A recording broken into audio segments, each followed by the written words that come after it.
I figured I would go ahead and record an alternate intro to this video because I was not expecting to find a quarter that I have been looking for several years. Anyway, hopefully you enjoy this video. Let's get it started.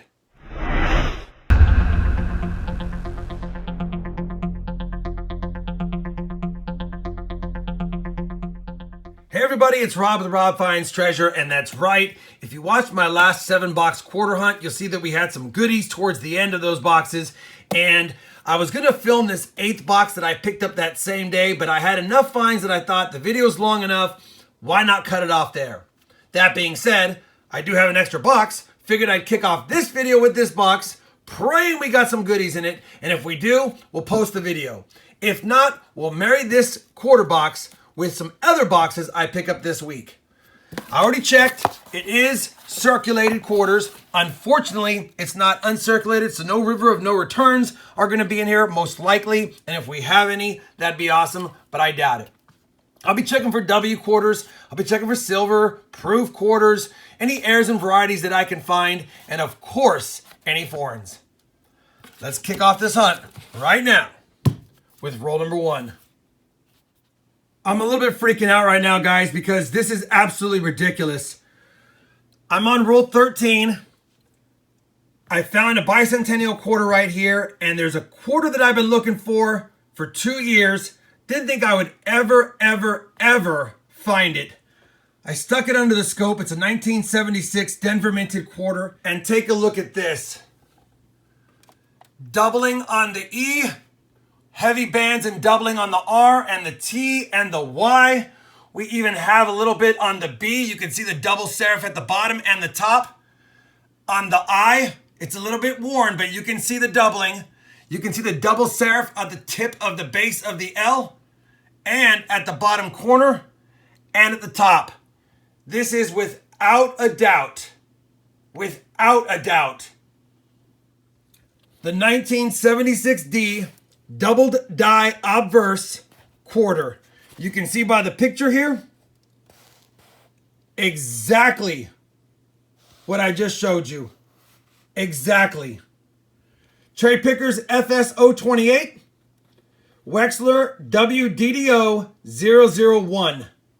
I will definitely take this all day, every day. I really never thought I would find one, and now I have. I have looked at hundreds, if not thousands, of Denver minted Bicentennial quarters, and I have never even found anything close. And sure enough, automatic, no doubter, discovery. Now, the condition of it is not exactly perfect, but it's not terrible either. Maybe it's a very fine to extra fine, probably very fine. There's a lot of wear in his hair, but I will take it all day. That's getting flipped up right now. Well, we've got it flipped up. Again, you can see the wear.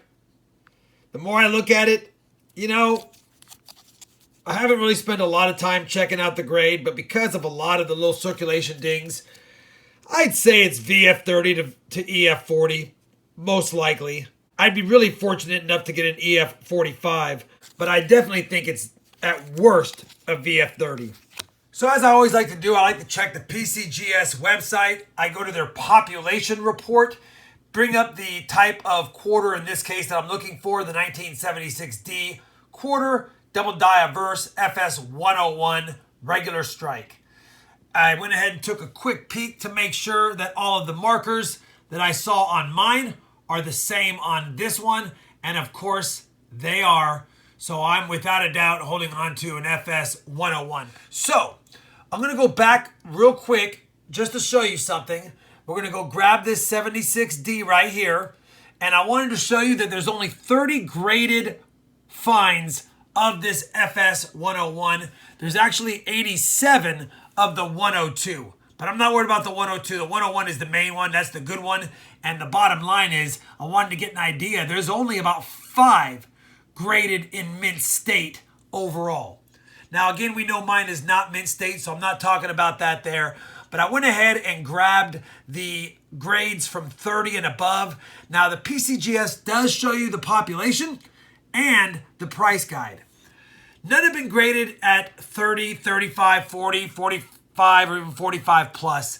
Now that's probably because someone who finds it doesn't necessarily want to grade it with PCGS.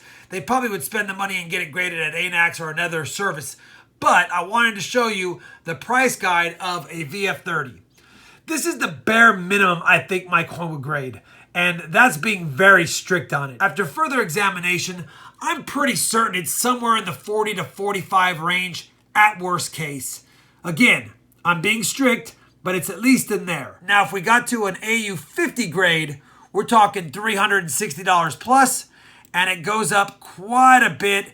AU53 is $435, and then of course, if you get to even AU58, we're talking about a $700 coin.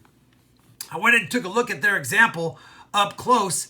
It's very grainy like mine was, and even has some rim problems as well as some heavy dings on his hairlines, and even the reverse is pretty beat up as well.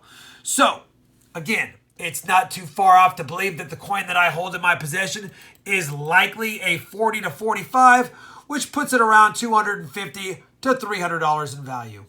Still, not a very easy one to find, especially in circulation because of the circulation dings that are on it. And it's the first one I have found ever while coin roll hunting circulated quarters. Now let's get back to the hunt. Well, holy cow, guys. Very next roll, roll 14. And take a look at this. We've got a W quarter. What's it going to be? Although it is toasty a little bit. A War in the Pacific. Heavily circulated. It's been missed, but not anymore. Now we've got a very nice doubled die Obverse 76D and a W War in the Pacific. Back-to-back rolls, back-to-back finds. Let's go. Roll number 35, and staying with the theme of finding an air quarter. Look at that. You can see it right there on the motto, "In God We Rust," Philadelphia minted quarter. Now this is on the Kansas State quarter from 2005. This is not a great example. It's heavily circulated. But if I put it under the scope, you can clearly see that T is just about absent. Now I found better examples. What happened was the mint employees put too much grease in the die and it caused the T to be lightly struck or even missing in the best examples. This is not a best example, but most definitely you can see that T is barely showing. Not the best example I have found, but definitely an In God We Rust State quarter air. Wish the T was a little bit more missing, but I'll take it and add it to the collection. Roll 38, and we find our fair share of these. Another In God We Rust there. Unbelievable.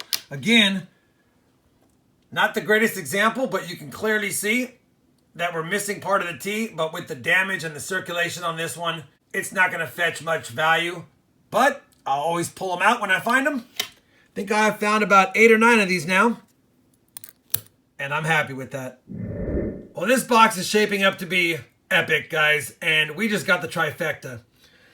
We've got an air, we've got a W, and in roll 40, just started cracking it open, and we've got a silver quarter and a dirty one. But that's definitely going to be silver. We haven't even fully got the roll open yet. And look at that Denver minted quarter. 1964. Beauty. I guess while I have you here, we'll check it to see if it has a Type B reverse. Doesn't look like it there. Checking the tail feathers. Nope. And the A should be attached to the leaf and $quarter if it was. But either way, we've got a silver quarter as well. And 10 more rolls left. Well, we finished in that one box of quarters, and you know what? Probably one of my best boxes I've ever hunted. We got 2 Kansas State quarters In God We Rust airs minted in Philadelphia from 2005. Not great examples, but still airs nonetheless. 3 nice state quarters I'll add to the collection. They were the best of the bunch in the box. We found silver. I don't find it too often. Starting to find it recently, which is nice. 64D. Got a W. 2019, War in the Pacific, West Point Quarter. Can't get mad at that. And of course, the find of the box was this 1976 Denver minted double die Obverse Bicentennial Quarter. I've been looking for it forever.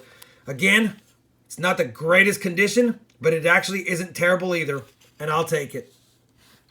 Epic finds for me. Found a quarter I've been looking for forever. Got a W, got a silver, couple of lesser varieties, and 3 nice day quarters. I'll take this hunt all day.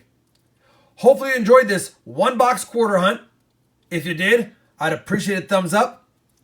And as always, everyone, happy hunting. And thanks for watching.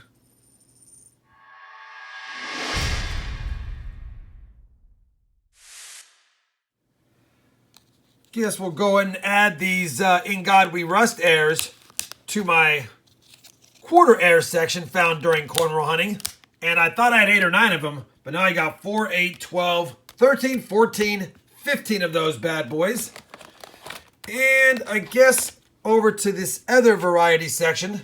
By the way, I don't show it too often, but one of my favorite ones is this 2004 High Leaf variety Wisconsin State Quarter. But now we've got a home for this bad boy right there.